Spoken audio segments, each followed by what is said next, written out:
Ayan guys, mag-aayos tayo ng electric fan. Hindi siya umiikot, hindi siya gumagana. So kahit isaksak natin,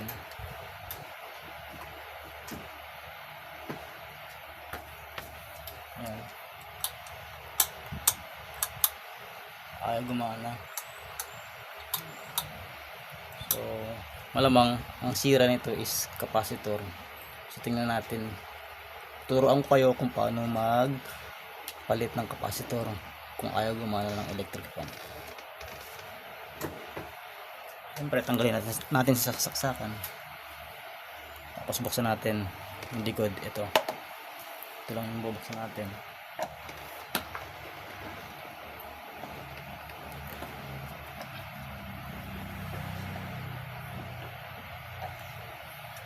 Tapos ito screw din, meron ditong tornilyo.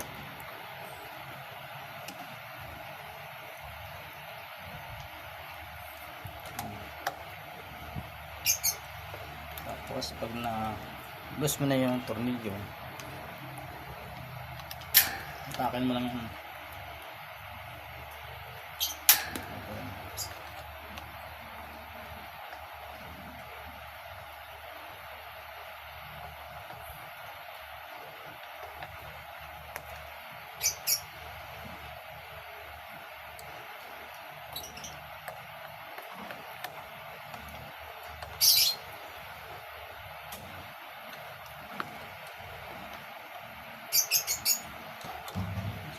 ito, hatakan mo lang din to yung selector.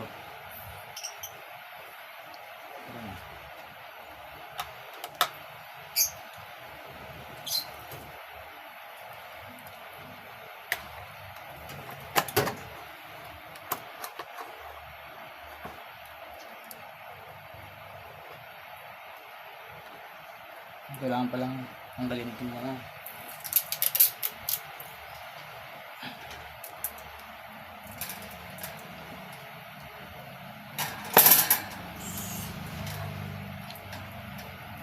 tanggalin din pala natin ito.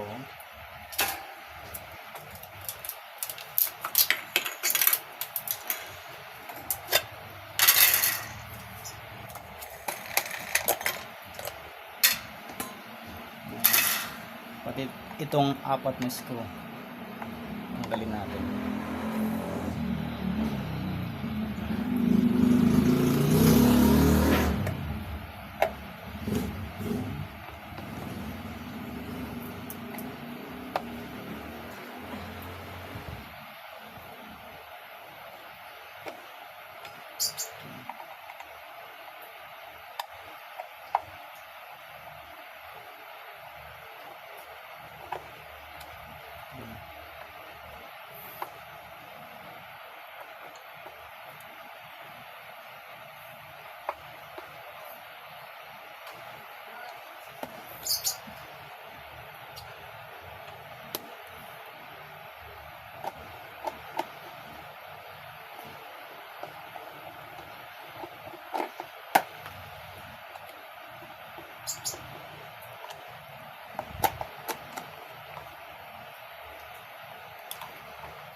Tanggalin ito.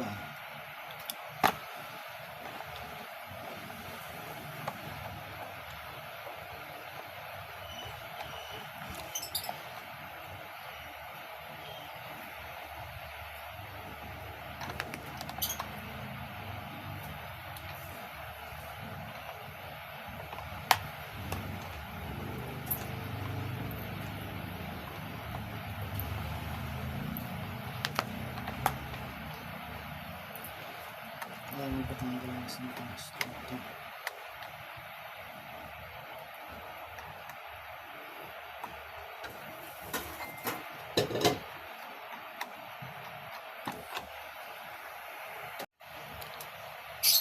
Ito, patakin lang natin ito. Ayan, tanggalan natin. Ayan, natanggal na.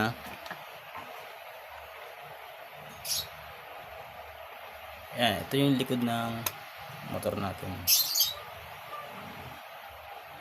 Tapos check natin.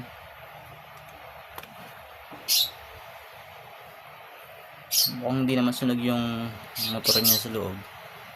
So malamang ang sira niyan itong capacitor. Ito yung capacitor niyan. Ito. Ayan, nakita mo. So ito yung papalitan natin.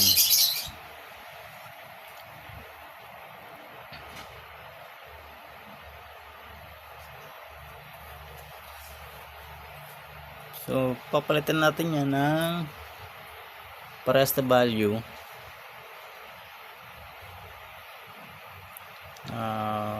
400 volts, parang ganito. Ito yung ipapalit natin, 400 volts, 50-60 Hz, 25 and plus 70 degrees Celsius. Halos parehas lang din to. Mabibili natin sa Shopee, sa may Lazada. Ito. So paano magpalit? Tingnan natin ha. Siyempre,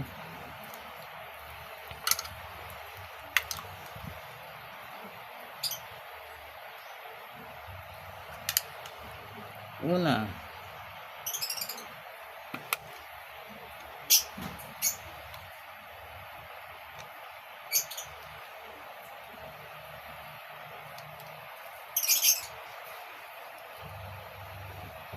ito nakatornilyo lang naman to eh. Ando yung tornilyo niya sa loob.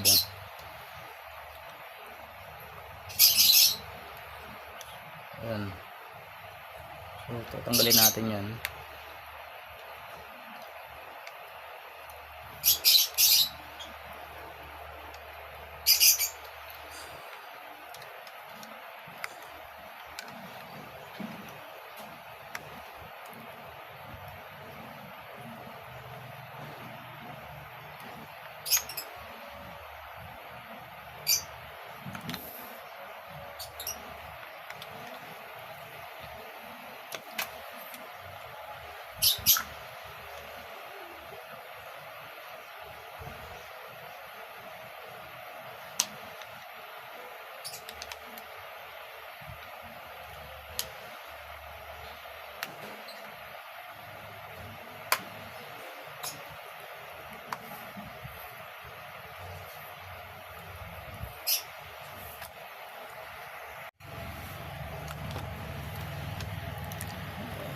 Ito yung capacitor.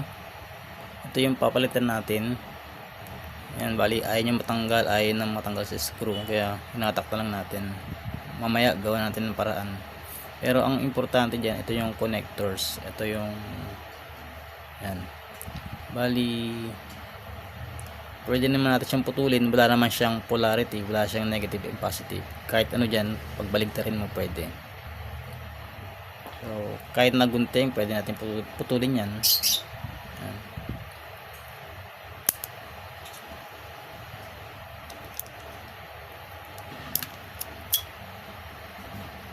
Ayan. Ito yung luma at ito yung bago. Okay, tapos ihihinang lang natin yan. Ito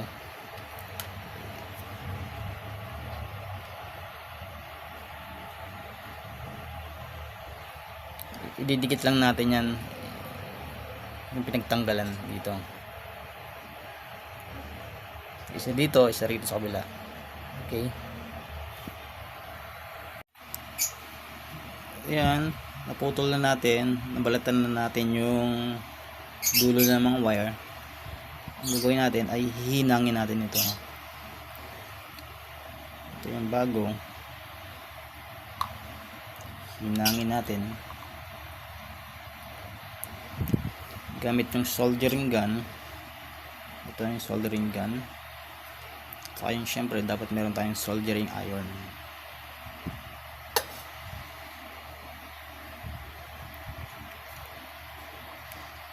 So kahit ano dyan pwede magkapalit.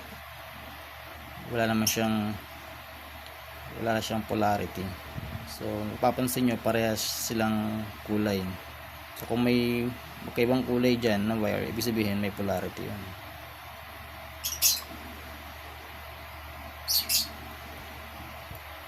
Yan.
Yan, nahinang na natin. Tapos pwede na natin siyang ikabit ulit dito. Balik natin gamit ang screw. Ito yung connectors niya. Tapos ito yung kabitan ng screw. So yan, kakabit natin.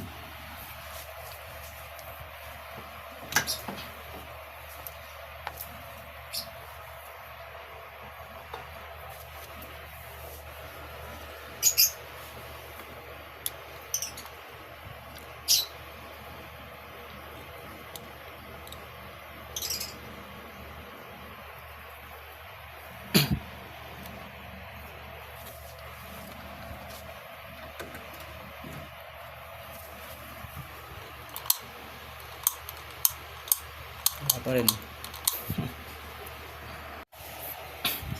Ayan po, yan. Ibalik na natin yung capacitor.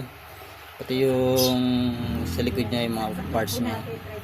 Pati yung mga LC. Sasak natin. Try natin kung okay na siya. Ayan, try natin. Saksakan natin.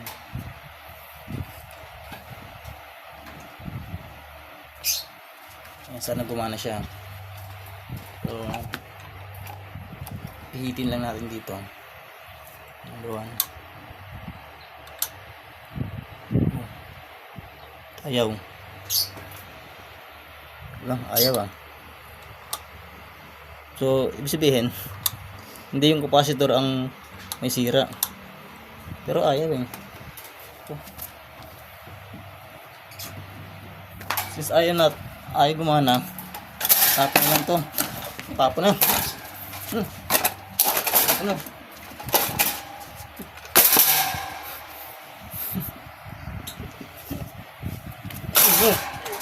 Tapon na. Ito pinaya ako sa vlog ko Bumili pa ako ng materyales. Halos lahat bago binili ko. Tapos nag-google pa ako ng oras para sa vlog ko. Pa-vlog pa ako.